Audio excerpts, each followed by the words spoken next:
मोदी सरकार 3.0 का यह पहला बजट है। सरकार ने कहा है कि यह बजट जो है नौजवानों, किसानों, गरीबों, महिलाओं के लिए बजट है और सबकी स्थिति दुरुस्त होगी।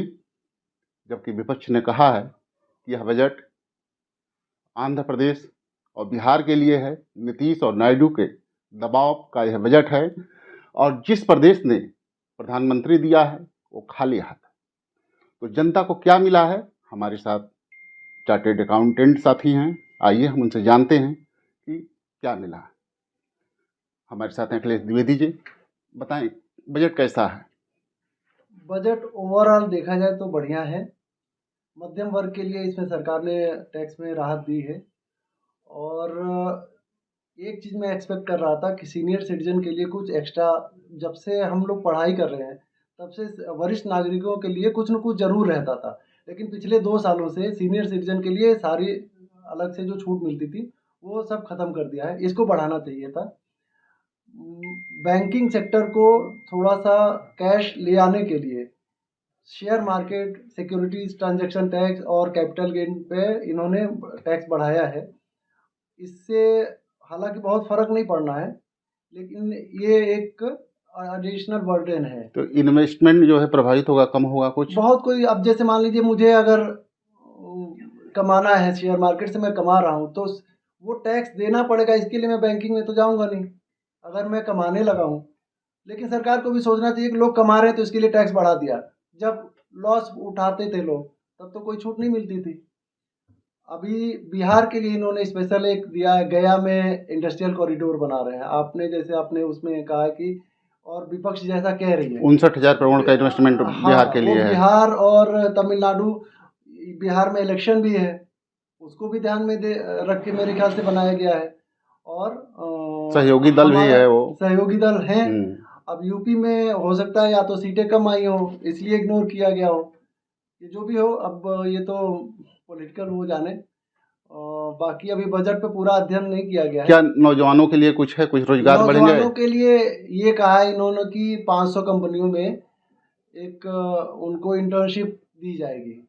और इसके अलावा जो युवा उद्यमी हैं जो मुद्रा लोन लेते थे, जिन्होंने लोन लेके चुका दिया है, तो उनको 10 लाख के, पहले 10 लाख का मिलता था, अब 20 लाख मिलेगा मुद्रा लोन के तहत, और वो उसमें रोजगार करेंगे।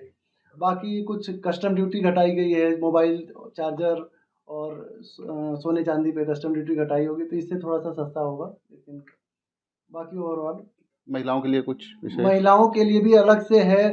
300 करोड़ का अलग से प्रावधान महिलाओं और कन्याओं के लिए किया गया है, तो कुछ लाभ ये मिलेगा। लाभ मिलेगा। हमारे साथ और भी साथी हैं। क्या नाम है आपका? नितेश शुक्ला। क्या कहना चाहेंगे? देखिए, बजट कैसा है? ओवरऑल बजट में जो है स्टैंडर्ड डिडक्शन को बढ़ाया गया है।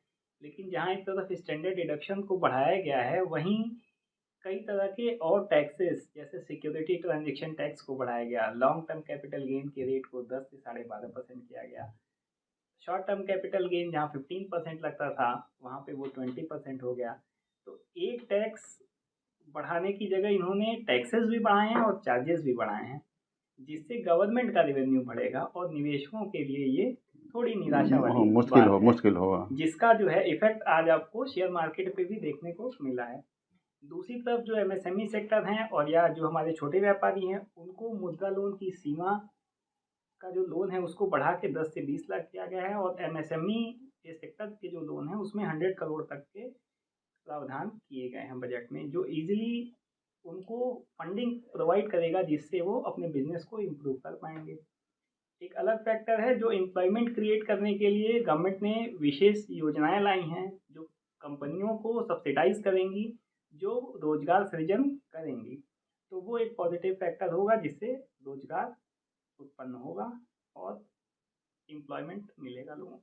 तो किस तरह का रोजगार, मतलब प्राइवेट सेक्टर में कॉन्ट्रैक्ट बेस का ही कैसा, किस तरह? प्राइवेट सेक्टर में ही है, इंसेंटिव बेस्ड प्लान है।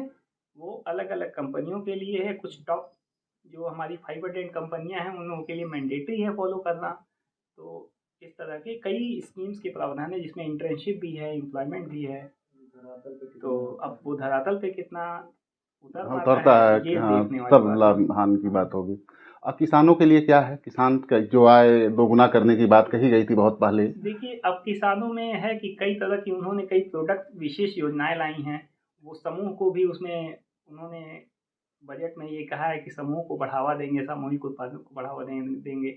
लेकिन अब वो कितना आता है धरातल पे, ये देखने वाली बात है। किसान तो बोले हैं कि हमारे लिए बहुत निराशाजनक है, कुछ नहीं है हमारे लिए। अब ये तो ओपिनियन अलग अलग हाँ, चेंज हो सकता है। लेकिन इसमें बजट में कुछ दिख रहा है। बजट में अब जैसे जनरल है वो, अब हम्म। लेकिन वो उस कितना अप्लीकेबल होता है, उसका बेनिफिट कितना मिलेगा, ये तो पता चलेगा बाद में। और जैसे बिहार के लिए, आंध्र प्रदेश के लिए विशेष योजना थी, उत्तर प्रदेश के लिए कुछ है ऐसा? नहीं, उत्तर प्रदेश के लिए ऐसी कोई योजना नहीं है उत्तर जो प्रदेश खाली कॉमन हाथ, है। खाली हाथ। हाँ, क्योंकि भाई देखिए, बजट अब इस उत्तर प्रदेश की योजना तो उत्तर प्रदेश के बजट में मिलेगी ना, ये तो सेंट्रल का बजट है। नहीं, तो जैसे इन्होंने स्टेट के लिए, बिहार स्टेट के लिए मिला, आंध्र प्रदेश के लिए मिला, ऐसा कुछ उत्तर प्रदेश के लिए ऐसा कुछ नहीं।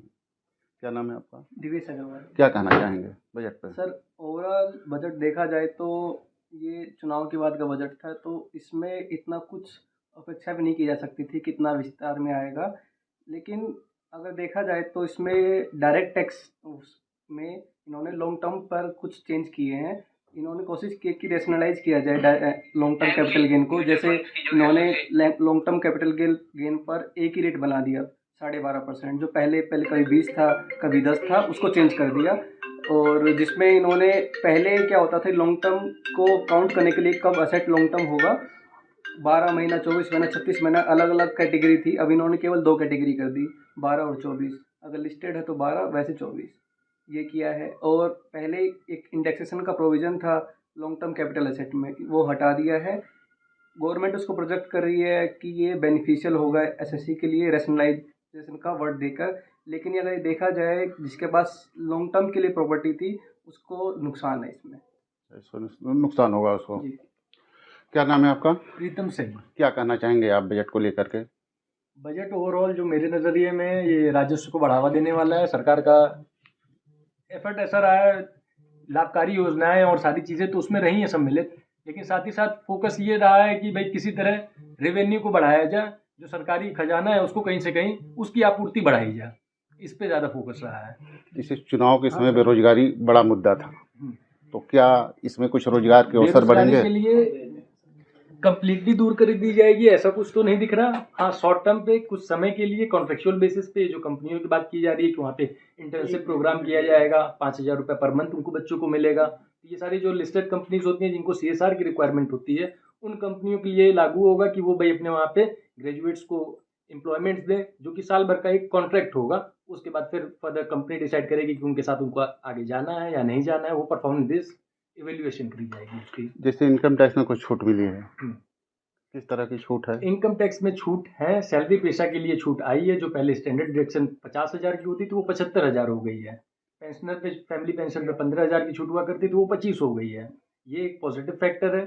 साथ ही साथ दूसरे भी फैक्टर हैं, जैसा कि अभी लोगों ने बताया, साथी कलीग्स ने हमारे, की कैपिटल गेन पे टैक्स जो है वो 10 से 12.5% बढ़ गया है। लॉन्ग टर्म के केस की बात करी जाए, शॉर्ट टर्म में बात करी जाए तो 15 से 20 हो गया है। तो वो भी देखने वाली चीज़ है कि एक तरफ से बेनिफिट दिया भी जा रहा है तो दूसरी तरफ से उसको वसूला भी जा रहा एक हाथ से दे रहे हैं, दूसरे हाथ से ले ले रहे हैं, लेने का भी कोशिश की गई है। तो बहुत लाभ दिख नहीं रहा है। नहीं, ऐसा बहुत ज़्यादा कुछ लाभ जैसा कुछ तो नहीं है। हाँ, कुछ चीज़ें MSME सेक्टर के लिए जो है कि 10 लाख से 20 लाख रुपए मुद्रा योजना, तो वो ज़रूर कहीं ना कहीं प्रभावी होगा, लोगों के लिए लाभकारी होगा अपने नया यूनिट सेटअप करने में या उसका फर्दर एक्सटेंशन करने में।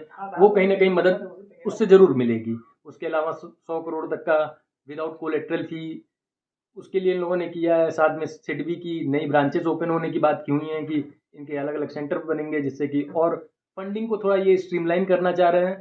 तो वो बेहतर उद्यम के लिए जरूर कुछ न कुछ प्लस मुझे दिखता है इस बजट में, कि जो खुद से अपना कार्य स्थापित करना चाहते हैं। बाकी सैलरी पैसा के लिए तो लॉलीपॉप है, वो 15,000 20,000 बढ़ा दिया है, लेकिन दूसरी तरीके से वो कवर हो जाना है। देखिए, आप लोगों का कहना कि जिस तरह से आंध्र प्रदेश या बिहार के लिए योजनाएं दी गई हैं बजट में, उस तरह से उत्तर प्रदेश के लिए नहीं है। मुद्रा योजना के तहत कुछ युवाओं को ज़रूर लाभ मिलेगा, लेकिन ओवरऑल जो है, जो टैक्स में रिबेट दिया गया है, एक तरफ से दिया गया है, दूसरी तरफ से ले लिया गया है। और जो भी योजनाएं, जो भी घोषणाएं हुई हैं, जब वो धरातल पे आएंगी तभी सच्चाई सामने आएगी। कैमरामैन मुन्ना के साथ डॉक्टर चंद्र कुमार मिश्रा, TV9 गोरखपुर।